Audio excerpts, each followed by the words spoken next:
मैं चौक के MGI college के कक्षा 9 में पढ़ती थी। स्कूल से आकर पूरे घर में ऊधम मचाना मेरा रोज का काम था। कभी घर में अमरूद के पेड़ पर चढ़ जाना तो कभी छत पर फ्रेंड्स के साथ गप्पे मारना। सब कुछ ऐसे ही चल रहा था। एक दिन पड़ोस में रहने वाली मासी के घर नया चेहरा नजर आया। वो गोरी रंगत में घुला हुआ गुलाबी रंग, उसकी छोटी छोटी आंखें मगर जैसे कुछ कहना चाह रही हों।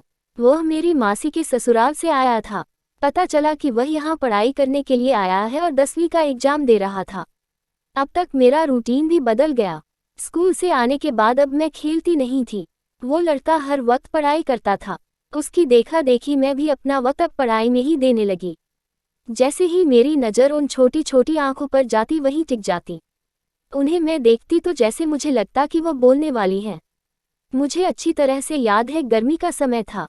चौक की संकरी गलियों में बने घर की छत पर वो स्ट्रीट लाइट में पढ़ाई कर रहा था।